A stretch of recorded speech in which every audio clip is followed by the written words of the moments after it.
Film maker కాకముందు నేను ఎక్కడి నుంచి వచ్చాను ఇలాంటి సినిమా తీయటానికి. నేను ఊరవతల వరంగల్ జిల్లాలో ఒక పల్లెటూరు ఊరవతల వెలేసిన ఒక వెలివాడ నుంచి ఊరవతల గుడిసెల్లో నుంచి వచ్చాను. నేను సినిమా ఇండస్ట్రీకి వచ్చినప్పుడు అందరిలాగే ఎన్నో కళలతో నేను వచ్చాను. వచ్చిన తర్వాత రైటర్గా ఫస్ట్ మా గురువులు పరుచూరి బ్రదర్స్ దగ్గర రైటర్గా పనిచేశాను.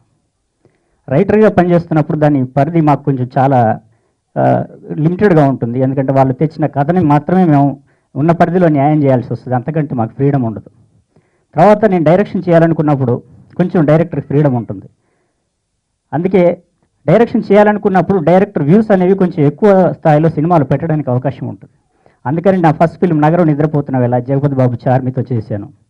దాంట్లో పొలిటికల్ కరప్షన్ మీద చేశాను, అది మంచి పేరు తెచ్చిపెట్టింది. తర్వాత స్త్రీల సమస్యల మీద ఎండమూరి వీరేంద్రనాథ్ గారి నవల ఆకాశంలో సగం అని అనైతికమైన నవలని నేను సినిమాగా తీయటం జరిగింది. ఈ సినిమాకి వచ్చేసరికి అన్న బొమ్మకు మురళి గారు ఒక మంచి కాన్సెప్ట్ తీసుకొని మనం ఒక మంచి మెసేజ్ ఇచ్చే సినిమా చేద్దామని వచ్చినప్పుడు నేను చాలా ఆనందపడ్డాను. ఎందుకంటే నా మనసుకు దగ్గరైన సబ్జెక్టు. అందుకని చెప్పేసి 1 year దాని మీద కూర్చొని వర్క్ చేసి తర్వాత ఈ సినిమా చేయటం జరిగింది. అయితే సినిమాకి నేను నా వరకు సినిమా కళకి సామాజిక ప్రయోజనం ఉండాలని భావిస్తా. అందుకని సినిమాలో ఎంతో కొంత మెసేజ్ చూపించాలని చెప్పేసి నేను అనుకుంటున్నాను. దీనికి ముందు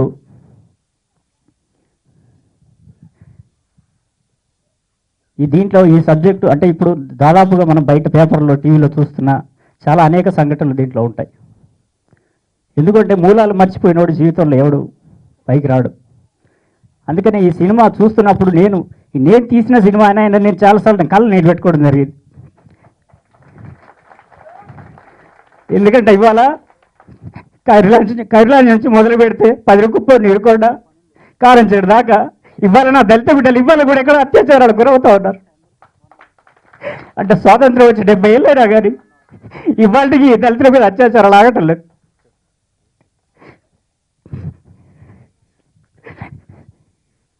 మళ్ళీ ఇవాళ దళితులకు SC/ST అట్రాసిటీ యాక్ట్ అనేది ఒకటి, దళితుల మీద దాడులు జరిగినప్పుడు కాస్త కాపాడే అది ఆ చట్టం ఉంటే దాన్ని కూడా ఇవాళ నీరు గార్చే ప్రయత్నం ఇవాళ చేస్తూ ఉన్నారు. ఇవాళ దేశవ్యాప్తంగా ఎక్కడ చూసినా కానీ మొన్న చూస్తే ఊనాలో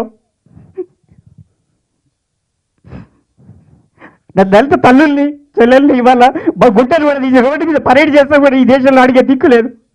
గుడ్డలు కూడా తీసి మానం మీద బూటికాలతో తందుడం కూడా ఇవాళ అడిగే ఈ హక్కులే కూడా పోయింది ఈ దేశంలో. అయినా కానీ ఇలా మేర భారత్ మహారాష్ట్ర పరిస్థితి వ్యవహారాలు అదే ఇవాళ ఈ దేశం మాకు ఏమిచ్చింది.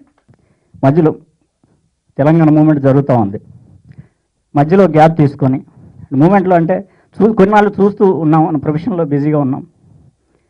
తర్వాత గౌరవనీయులు కేసీఆర్ గారు, మంత్రివారు రామారావు గారు, వారితో పాటు ఉద్యమంలో 4 అడుగులు నేను కలిసి వేసే అవకాశం కూడా నాకు ఇచ్చారు. దాంతో ఉద్యమానికి నేను కూడా వృతభక్తిగా నేను కూడా 4 అడుగులు నేను ఉద్యమంలో అందరితో పాటు వేయగలిగాను. అయితే సినిమా ఇండస్ట్రీకి వచ్చిన తర్వాత అంటే నేను BMW తిరగాలని నేను ఎప్పుడు కోరుకోలేదు. ఓ బస్తా బియ్యం ఉంటే చాలని నేను కోరుకున్నాను. ఇంట్లో ఒక బస్తా బియ్యం ఉంటే చాలు, మంచి సినిమాలు తీద్దాం జనానికన్నా చెప్పుదామని చెప్పేసి నేను అనుకుంటున్నాము. 3 సినిమాలు కూడా అలాంటివి తీశాను.